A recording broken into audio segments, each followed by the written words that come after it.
All right, we're live. Hello, everyone. Brian, the Tiny Crypto Blog. So this week, I think it was Thursday, maybe it was Wednesday. Don't quote me.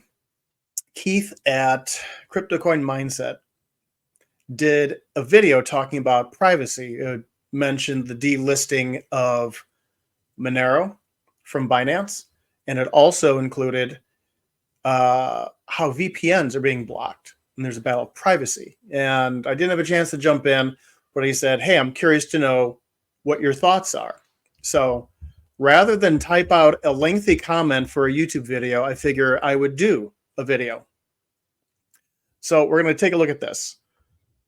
Jameson Lopp mentioned VPN blockage going back to 2020. And he also mentioned now Reddit is blocking VPNs and VPN, virtual private network. And the general gist of how it works is right now when you use your internet, you log into, your computer connects to the servers of the service provider, and then it connects to whatever servers around the world or computers around the world you want to connect to in the World Wide Web. That creates a very traceable type of record because the service provider is seeing all the websites you go to. With a VPN service, you connect, as you do, your computer connects to your internet service provider's servers, and then that connects to the VPN, and that's all they see.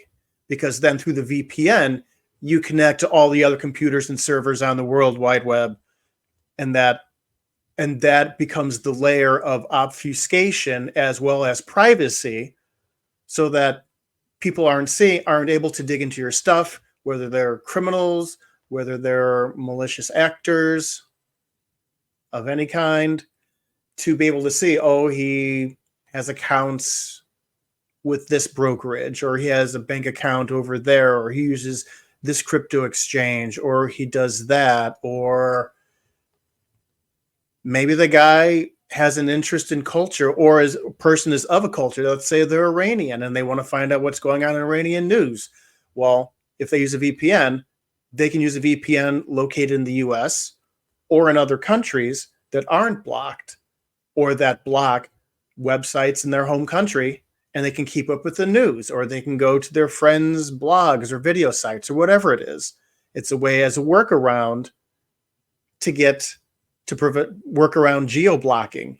It's also, if you're a person who, let's say you're an archaeologist and you need to see what's going on in a particular country because there's ancient artifacts there, for example, and all of a sudden you don't want to be put on some watch list as a suspicious person because you're going to websites in this particular country, as we can see by the web addresses. This is a way to get around that, so you're not drawing unnecessary and unneeded and unwarranted attention because you've got nothing to hide. You're not involved in actions against the state. Well, VPNs. I've come across numerous instances where, and Keith had mentioned this, use a lot of streaming services like Netflix or Disney Plus or some of the other ones out there, and you're not allowed to connect using a VPN. Banking, the same. Gambling sites too. I monkeyed around with a gambling site once, and they needed to know what U.S. state you were in because different states have different laws. So if you're in Illinois, certain warning messages and live, watch what you do messages were being posted. Well, to kind of draw on this, there's a woman named Whitney Webb.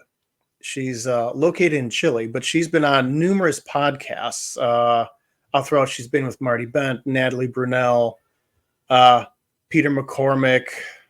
I think she's been on with Martin Armstrong and numerous others. And she's done a lot of research into the deep level stuff that goes on that's kind of kept out of the public eye with corporate media today, and kind of shows and she draws lines of interconnectivity between things that are done and basically what, to use a generic term, the ruling class is doing for their benefit, but also things that point towards this dying trend of trying to further centralize authority for some high and mighty goals that only they see as being altruistic, which, on another note, that's going to flop and fail. She was on a return interview, I believe it was January, when I wrote down the quote, possibly December. And she was in the conversation, she was pointing out how you need to have some sort of an enemy, whether that enemy is terrorism, Middle East terrorists, or like now, it's trying to create boogeyman out of domestic extremists. Something that can get people to be used as leverage, reasoning, and explanation and justification for further consolidation of authority, power, decision-making, control, etc. The next one on the list is privacy. Privacy is bad, and demonizing privacy. And when you take it in the full context of the conversation, it makes perfect sense. When you take that, pull it out, and apply it to what's going on with VPNs, that also makes sense. I had some notes where with VPNs, like say with a banking or a certain institution, I can see how by not allowing a layer of obfuscation from the perspective of KYC and open and forced transparency, you get that openness, because you can see, okay, this was accessed by a computer in this country. They're not living in some domicile overseas. They're not a malicious actor who's pretending to be this person. We can tie in this internet address to their computer and to this service, and you get that level of transparency. On the flip side, though, what I said early on, it opens the door where if someone who has malicious intent or just dishonest, general dishonesty, actors that, you want to get squished by someone in an agency because you said something against the powers that be, or you tick someone off, or they want to pick up dirt on you to silence you or squeeze you or whatever it is, that information is available, and they know, oh, you have an account with this bank in the Netherlands or wherever.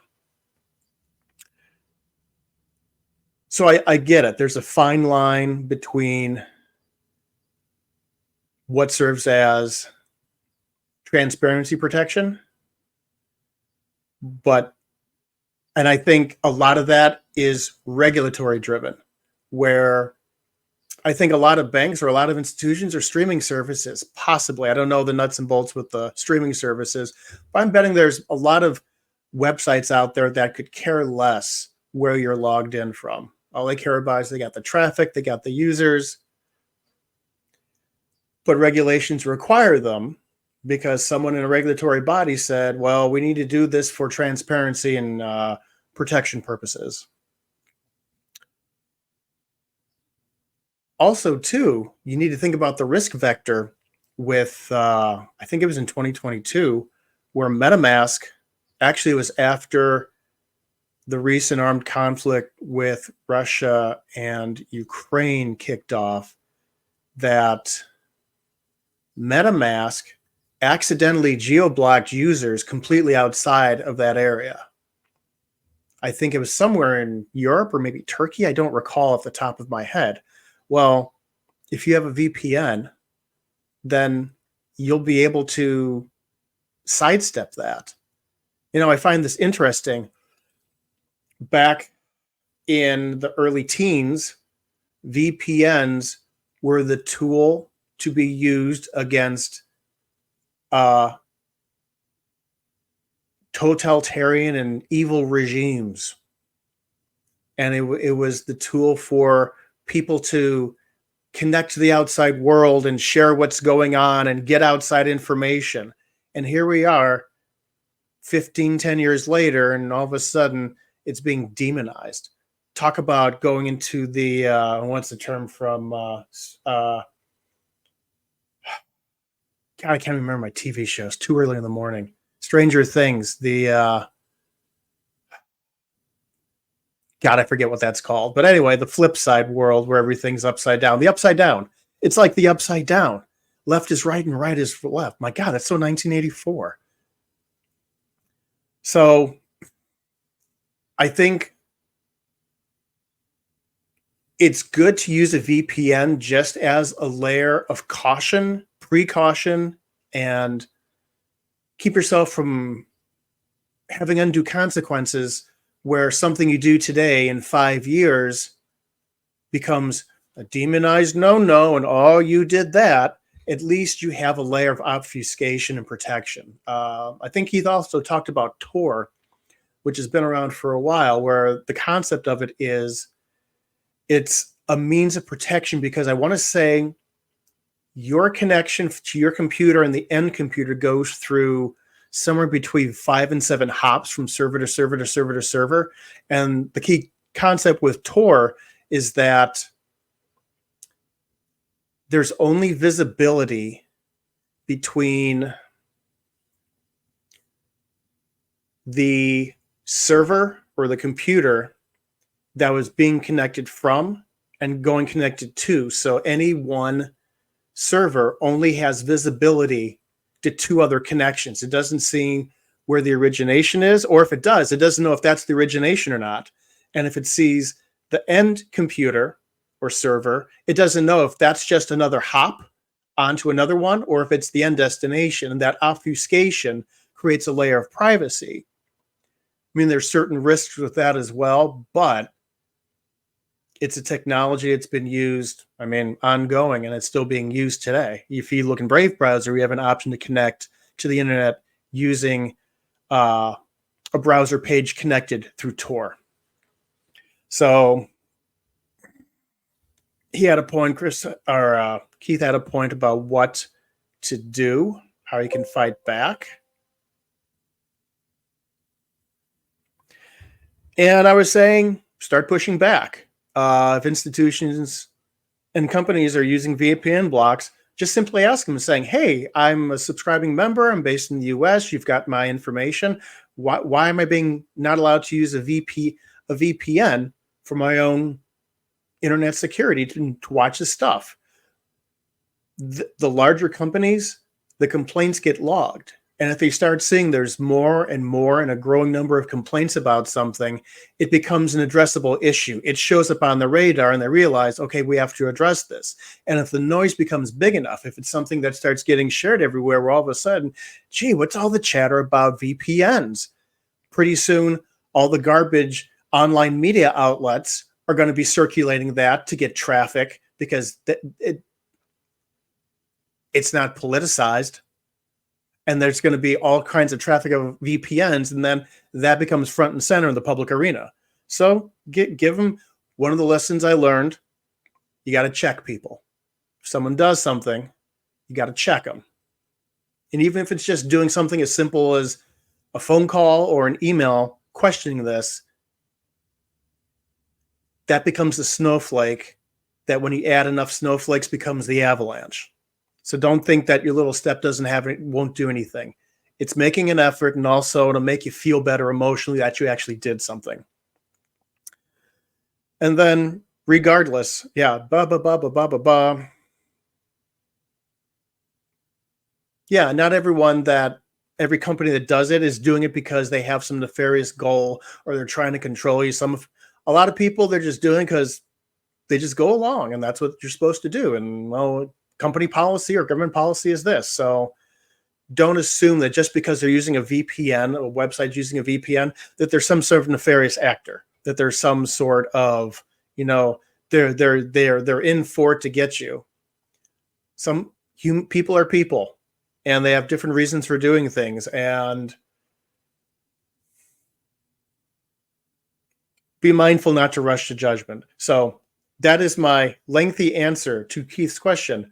So Brian, tell me, what do you think about it? I'm very curious to know what your thoughts are on the subject. Those are my thoughts.